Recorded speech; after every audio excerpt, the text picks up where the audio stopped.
produk yang ekstraselulernya metabolit sekunder. Terus kita mau panennya yang metabolit sekunder. Nah, setelah proses fermentasinya jadi, next step apa yang harus kita lakukan untuk kita punya produk murni si metabolit sekunder itu? Apa kita harus ekstrak selnya dulu? Hilirisasi bukan Bu? Yang tadi Ya, kata Ibu. hilirisasinya kita perlu gimana? Purifikasi. Harus ekstrak selnya dulu nggak? Ya, Kalau harus mengekstraksi sel nggak? Kan kita cuma butuhnya metabolit sekunder, senyawa ekstraseluler.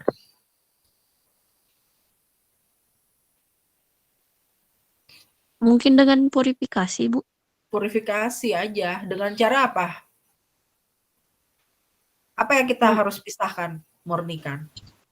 Memisahkan intraseluler sama ekstraseluler.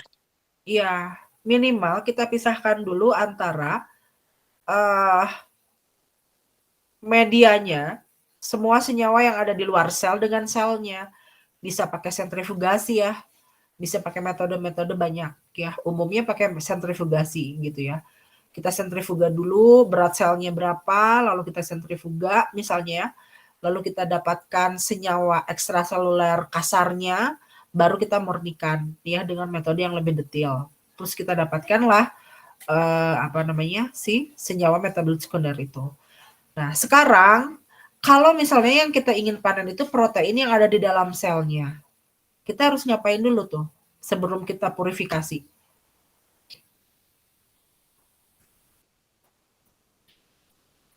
Ada di dalam sel loh. Sel mikroba misalnya atau sel tumbuhan. Kita harus melakukan Isolasi dulu bukan Bu? Lisit. Ekstraksi. ekstraksi ya. Ekstraksi lebih tepatnya. Gitu. Lisit sel. Ya, jadi selnya harus diapain dulu Agnia? Biar kita dapetin protein di dalam selnya. Diekstraksi dulu Ibu. Ya, apa sih definisi ekstraksi? Memisahkan senyawa yang kita inginkan. Nah, kalau sel diekstrak, selnya diapain sih sebenarnya itu? Dirusak. Dirusak. Iya. Harus dirusak dulu. Kalau misalnya dia mikroba yang tidak punya dinding sel ya, cuma punya membran sel, ya membran selnya harus kita lisiskan dulu ya. Kita rusak dulu, lipidnya harus kita rusak dulu.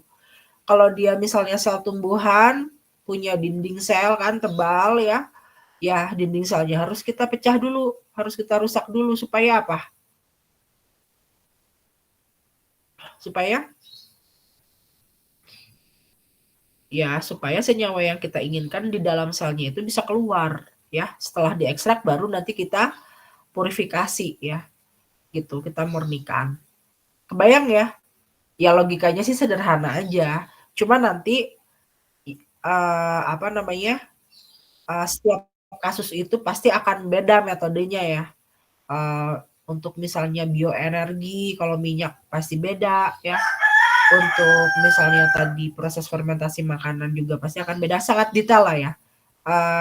Tergantung kasusnya apa nanti prosesnya gitu. Tapi at least kalian tuh paham dulu yang tadi itu, yang basicnya itu input, proses, output. Lalu ada hilirisasi output untuk mendapatkan produk murni gitu ya. Jadi dari output itu masih ada anaknya lah ya. Output itu ada hilirisasinya untuk mendapatkan produk murni. Tadi itu ekstraksi dan purifikasi lah, kurang lebih dua itu sebenarnya yang jadi jantungnya ya. Nah, tapi kalau misalnya kita menginginkan produk ekstraseluler, kita hanya butuh purifikasi saja gitu. Kebayang ya sampai sini ya? Nah, ini untuk silabus. Bentar ya, sebentar.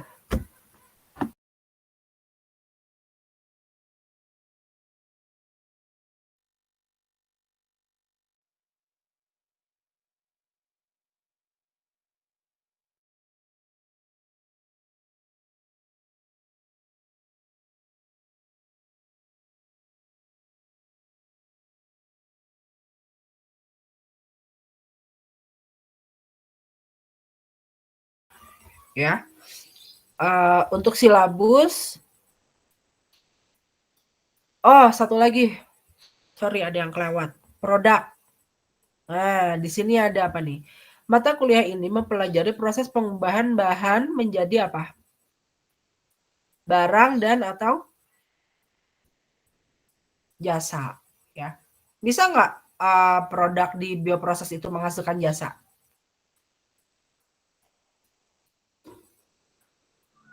Bisa, Bu. Bisa. Punya contoh nggak Rizky? Kira-kira apa? Mau menghasilkan jasa kok aneh ya? Dari bahan jadi jasa ya? Kira-kira apa tuh? Memang paling gampang pakai contoh ya. Mungkin kalau nggak pakai contoh nggak bisa susah dibayangkan gitu. Apa tuh contohnya? Punya nggak contohnya?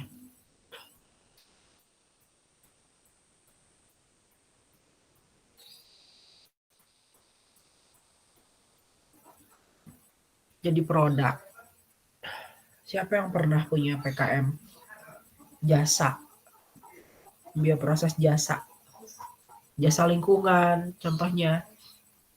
Yang paling gampang tuh ya jasa lingkungan. Apa kira-kira? Kan kalian pernah ikut kuliah bioremediasi udah belum? Apa belum? Belum, Nggak Bu. boleh. Hah? Belum. Oh belum. Semester kapan ya bioremediasi? Nah salah satunya itu tuh.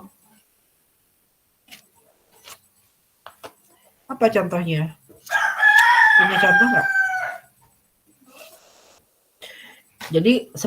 Jadi maksudnya jasa itu kita sebenarnya nggak ada yang akan kita panen gitu.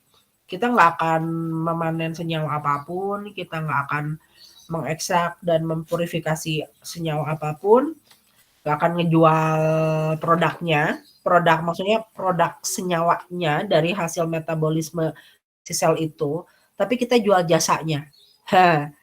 Jual jasa nih, hebat kan ya?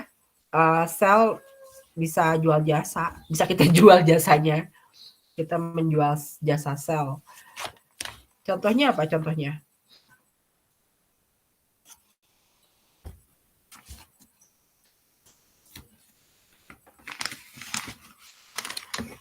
...2021 udah dapat bioremediasi belum? Sudah, Bu. Udah, Andra? Sudah dapat, Bu. Udah. Kalau ini apa namanya satu lagi tuh, fermentasi udah sama Bu Fia? Fermentasi sudah dapat, Bu. Banyak jasa tuh di situ. Contohnya apa coba? Produk jasa dari bioproses. Kalau bioaugmentasi bisa dijadikan jasa gak, Bu? Nah, coba Indra jelaskan ke teman-teman bioaugmentasi itu apa?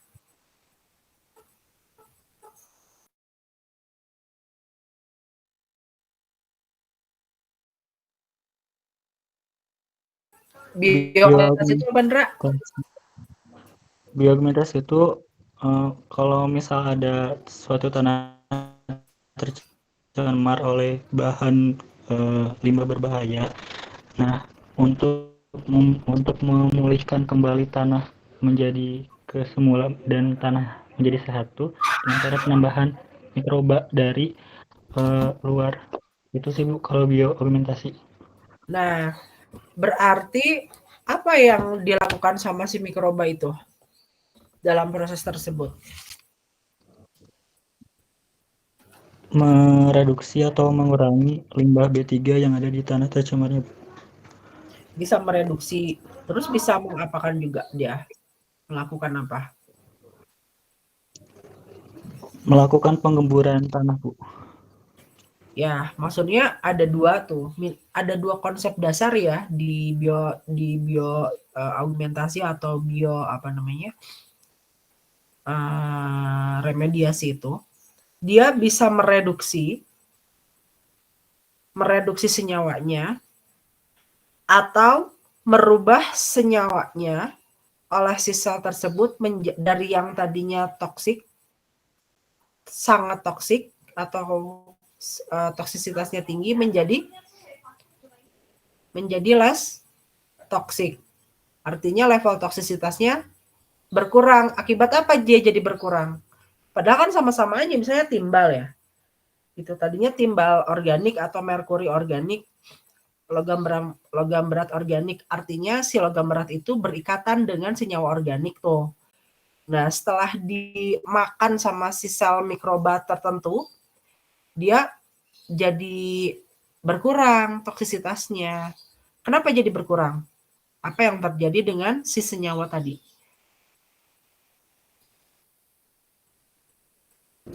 Karena si senyawa timbalnya tuh direduksi oleh bakteri, dan bakterinya memiliki proses metabolisme untuk mengubah si timbal itu menjadi senyawa turunan organik lainnya, Bu.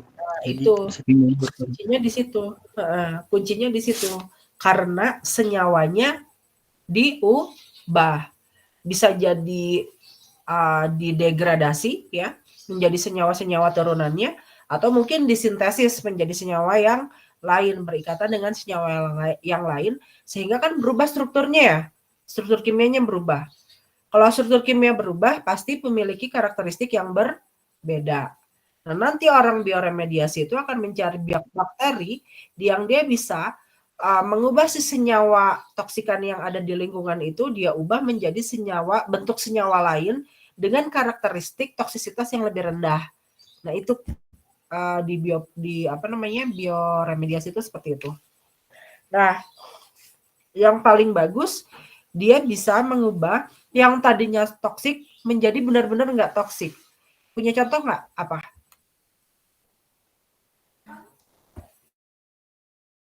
Benar-benar diubah menjadi senyawa yang tidak toksik di lingkungan.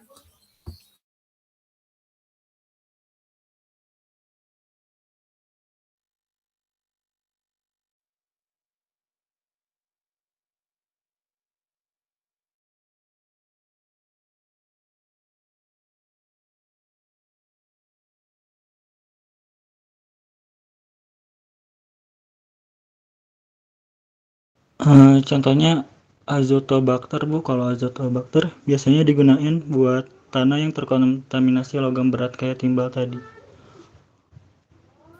Ya, sebenarnya kalau logam berat itu dia nggak bisa diselesaikan masalahnya sih, nggak bisa hilang. Walaupun misalnya si logam beratnya diserap oleh selnya, ya tetap ada logam beratnya di sel gitu. Tapi tadi itu senyawanya menjadi less toxic gitu. Nah, ada yang benar-benar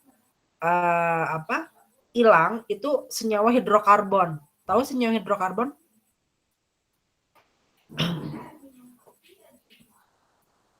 Senyawa yang mengandung karbon dan hidrogen.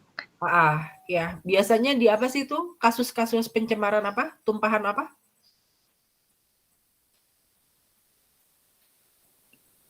Kayak limbah, apa sih, gas bumi atau apa sih? Minyak bumi ya. Bumi ya. Gitu. Bisa oli juga kan masuk ya. Pokoknya turunan-turunan minyak bumi lah, komponen-komponen minyak bumi, hidrokarbon namanya juga hidrokarbon ya, mengandung H dan C gitu. Jadi itu insya Allah bisa diurai tuh oleh bakteri remediator hidrokarbon, bakteri hidrokarbon ya. Misalnya mengatasi tumpahan-tumpahan minyak di tanah atau di laut. Laut kan susah ya, kita mau gimana nyarinya gitu. Kalau tumpah minyak di laut. Kenapa banyak kasus tumpahan minyak di laut? Ya karena banyak aktivitas drilling ya, penggalian minyak bumi di tengah laut dalam biasanya ya, di offshore gitu. Nah, itu salah satu penuntasan masalahnya bisa menggunakan bakteri remediator hidrokarbon. Diubah jadi apa ya kira-kira minyaknya, si senyawa hidrokarbonnya?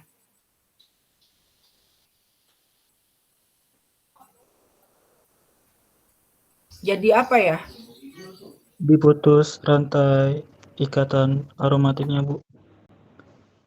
Iya, diputus. Jadi apa kira-kira produknya, Indra? Jadi 2 tuh.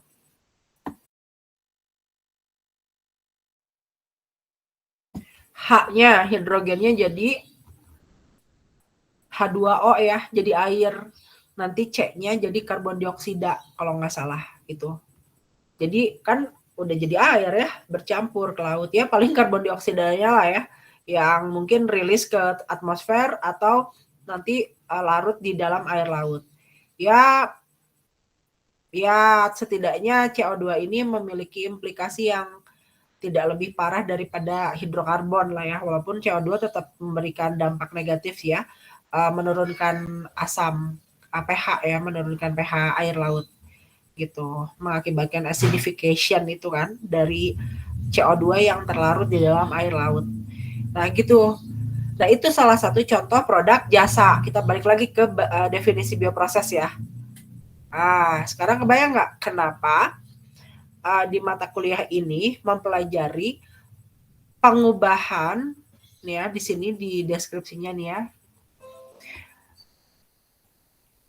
mempelajari proses pengubahan bahan menjadi barang dan atau jasa menggunakan proses biologis. Nah, sekarang kebayang nggak kenapa seperti itu definisinya? Tujuan dari mata kuliah ini.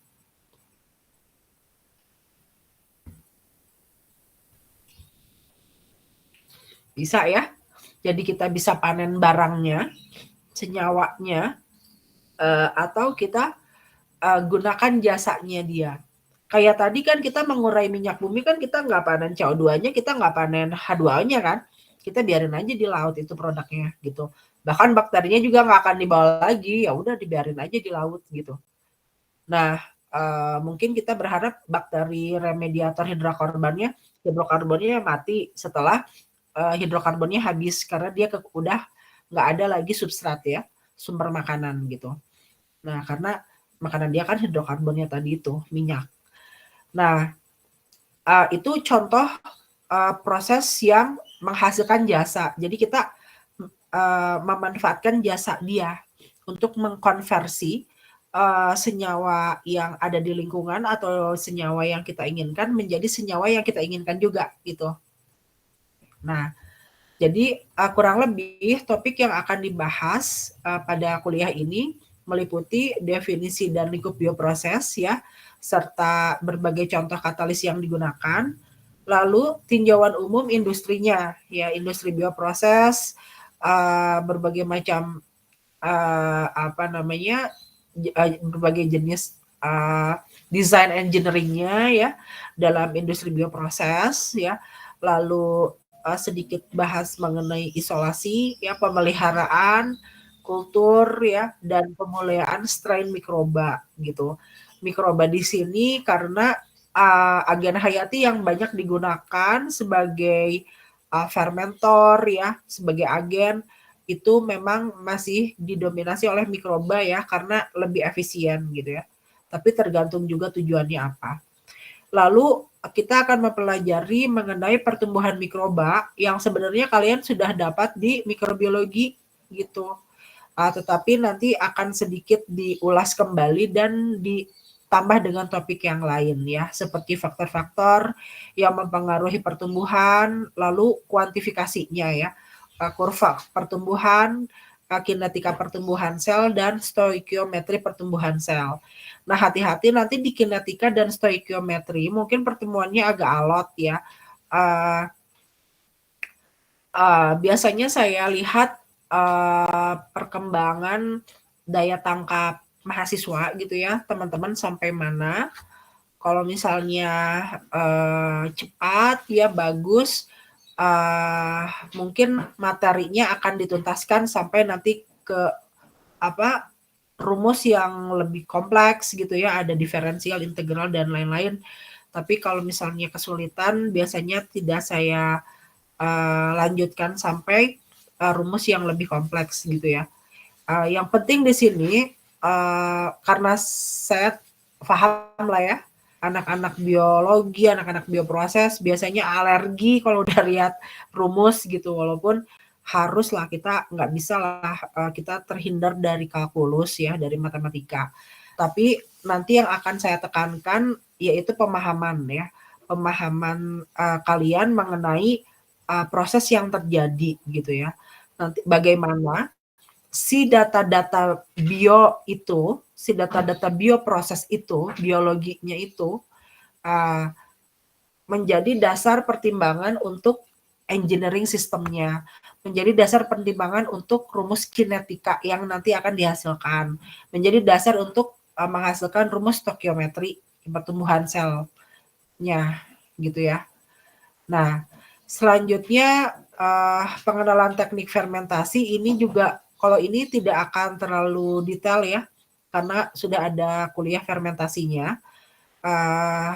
Nanti informasi mengenai fermentasi ini akan banyak digunakan ya, include, combine pada berbagai contoh kasus ya, contoh kasus produksi. Lalu dasar-dasar kinetika dan sterilisasi. Untuk sterilisasi, saya yakin kalian sudah familiar ya. Hanya saja nanti kita akan membahas sedikit kinetikanya atau grafiknya seperti itu. Jadi kalaulah kemarin misalnya teman-teman baru fokusnya bagaimana cara kita mensterilisasi gitu ya, bagaimana cara kerja di lab sterilisasinya. Sekarang kita tumpahkan itu ke matematikanya gitu ya, minimal mau bisa bikin grafik atau bisa membaca grafik lah, kayak gitu, masih ringan lah. Sebetulnya materi ini disusun oleh saya dan Bu Novi itu kita berkiblat pada kuliah bioproses yang ada di ITB ya, ada di Teknik Kimia ITB. Jadi kalian juga nanti bisa lihat di YouTube-nya kuliah Pak Iwan atau Pak Wawan. Banyak ya bioproses, tapi kalau itu sangat kompleks ya, kalau yang di ITB sangat kompleks. Jadi yang di UM Bandung kami reduksi lah ya, kami reduksi sesuai dengan hasil evaluasi dari tahun ke tahun ya, dari semester ke semester, bagaimana mahasiswa biotek bisa mencapai pemahamannya sampai mana gitu dengan pertemuan yang 16 pertemuan ini. Jadi kami reduksi sehingga tidak akan semua disampaikan ya. Lalu pengenalan penggunaan sel tanaman dan sel hewan ini juga harusnya sudah ya di kultur jaringan dan stem cell ya, kultur jaringan hewan dan tumbuhan. Nah, kita mungkin akan satu pertemuan aja untuk di sel tanaman dan sel hewan ini. Jadi ini masuk ke sel tingkat tinggi ya, sel organisme tingkat tinggi untuk sel tanaman dan sel hewan. Jadi memang nanti kebanyakannya sel mikroba sih ya, karena di lapangan memang masih didominasi oleh agensia mikroba untuk agen di bioproses. Gitu. Untuk ini tujuan perkuliahannya, silahkan dibaca. Barusan sudah banyak lah kita barusan diskusi ya, jadi kalian udah bisa nangkap harusnya ya tujuan perkuliahan ini apa gitu. Ini pustakanya sudah saya siapkan, e-booknya sudah saya upload juga ke Google Drive. Setelah ini insya Allah saya kirim link Google Drive-nya ya. Untuk komposisi nilai akan saya informasikan di pertemuan selanjutnya insya Allah. Tapi biasanya komposisinya berubah gitu. Kayak kemarin itu komposisinya berubah dari kesepakatan karena ada sistem baru gitu ya yang diminta oleh kampus. Selain itu juga biasanya saya itu melihat perkembangan nilai mahasiswa. Jadi biasanya kan kalau nilai itu ada range, misalnya UTS UAS itu untuk bioproses akan di range di skala 25 sampai 30%. Nah, nanti di final kapan saya akan mengambil 25% atau 30%, itu tergantung perkembangan nilai kalian. Jadi insya Allah saya akan ambil yang tertinggi gitu ya, yang paling menguntungkan untuk mahasiswa. Itu. Untuk UAS juga 25 sampai 30% dan untuk tugas itu minimal 30%. Tolong dicatat ya. Jadi tugas itu cukup besar gitu. Jadi hati-hati, tugas-tugas tolong dikerjakan ya. Untuk kuis dan keaktifan itu di sekitar 10% ya, di range 10 sampai 15% gitu. Ini juga jangan disepelekan, kadang ada kemarin itu banyak kasus kuis nggak ikut ya karena pas kuliah nggak datang misalnya, ternyata lumayan juga, menurunkan nilai gitu.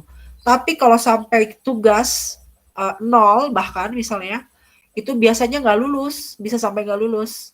Apalagi kalau UTS UASnya sangat terbatas nilainya, sangat minim, udah itu nggak lulus.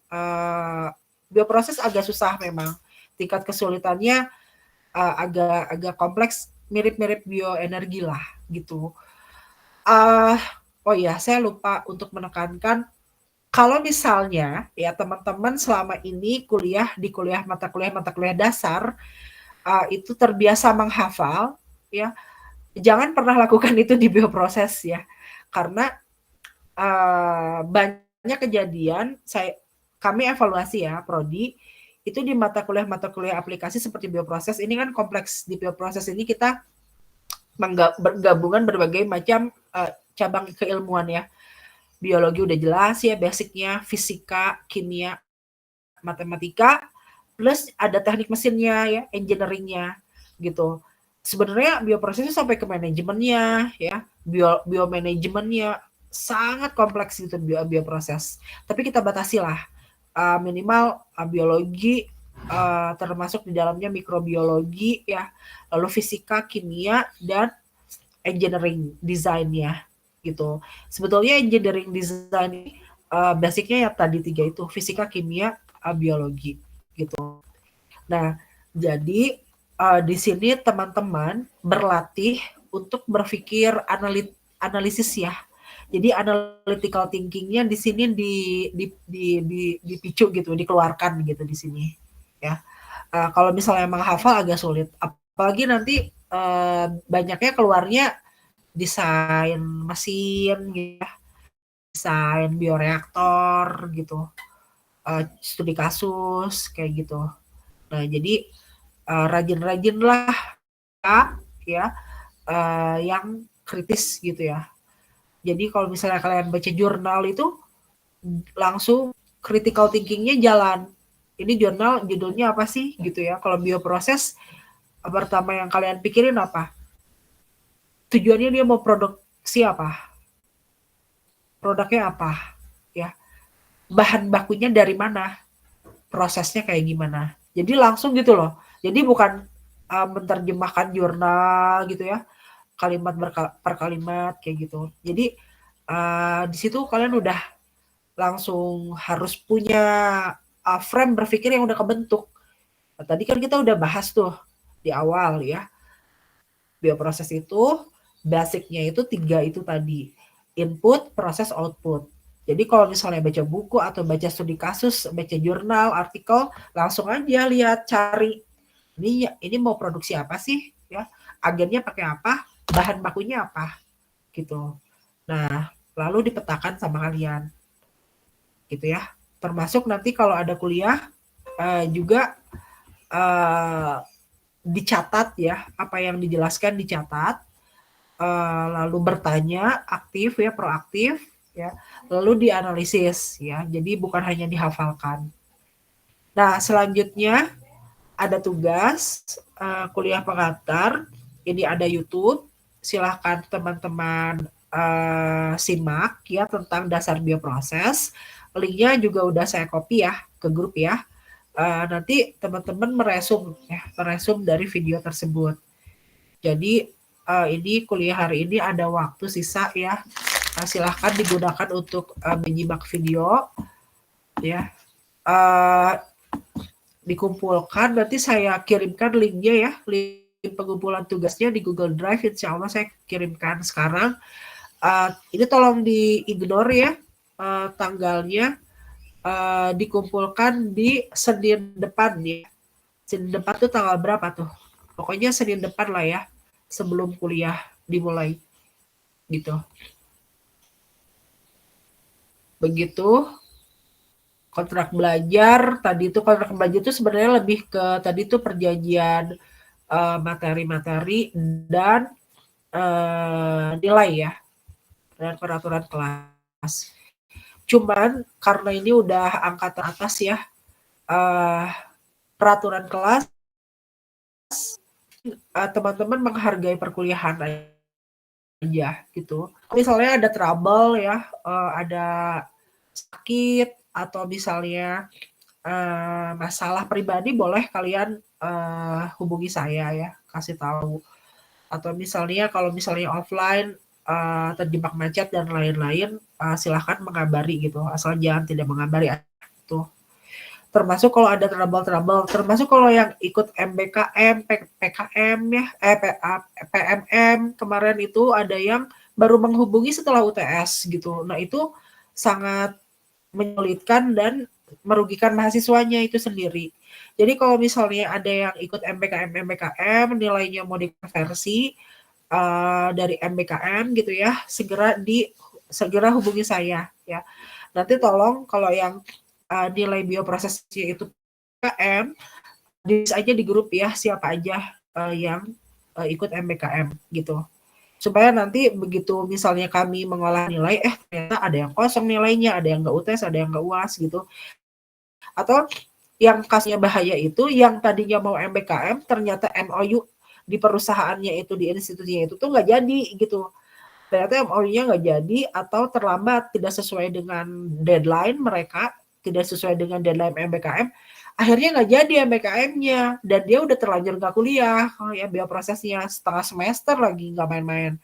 Nah, itu yang rugi mahasiswa gitu. Jadi, yang ikut MBKM, yang belum pasti-pasti ya, kayak MOU kayak gitu, kuliahlah dengan normal sih ya, kalau bisa gitu. Walaupun saya nggak tahu bisa apa enggak ya kalau sambil magang. Ya, at least kalian ngehubungi dosennya lah, Bu, kondisi saya tuh begini gitu loh.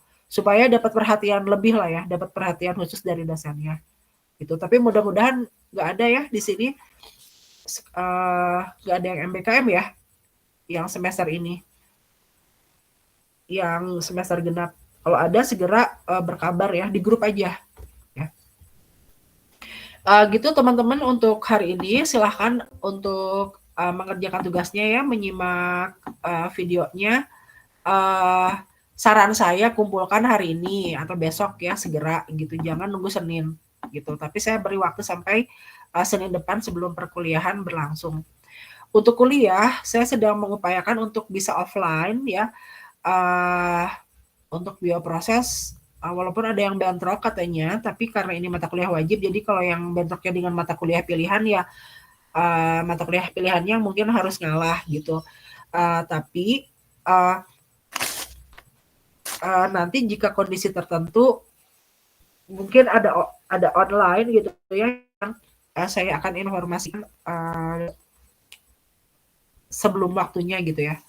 Jadi di bioproses ini mungkin ya beberapa puluh persen akan online gitu. Gitu ya rekan-rekan, silahkan simak YouTube, lalu kerjakan tugasnya dan baca bukunya. Bukunya e-book bahasa Inggris ya, tebal. Jadi kalian buka-buka dulu aja. Yang bukan ingin ditanyakan ya. Nanti tuh kita diskusikan gitu loh, Bu. Saya baca bab ini gitu. Itu tuh tentang apa ya? Jadi di pertemuan depan tuh diskusi ya. Jadi kalian baca atau minimal lihat daftar isi lah. Lihat daftar isinya. Oh ternyata bioproses tuh kayak gini ya. Sehingga kita bisa diskusi. Apa sih yang ingin kalian diskusikan gitu ya. Dan juga kalian bisa ngebayangin gitu loh. Oh berarti di kelas itu, yang dipelajari di kelas itu, yang nanti kita akan bahas ya, kontrak belajarnya, ternyata cuma sepersekian dari ilmu bioproses yang sebetulnya udah berkembang gitu, yang udah ada. Maksudnya itu untuk menstimulus kalian untuk rajin membaca ya, mencari tahu ilmu-ilmu yang lain gitu ya, yang tidak sempat disampaikan di perkuliahan di kelas gitu. Sampai sini ada yang mau ditanyakan? Silahkan.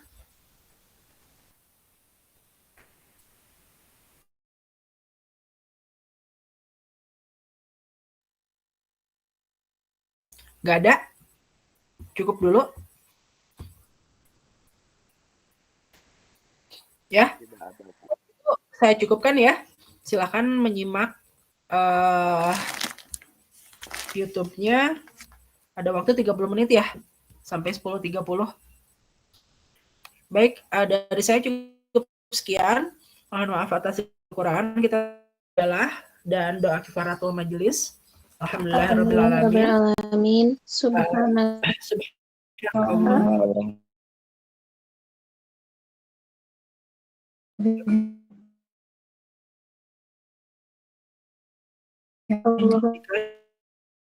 Terima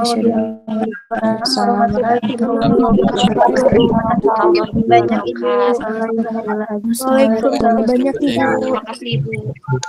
Ya, selamat belajar ya dan mengerjakan tugas. Yuk, saya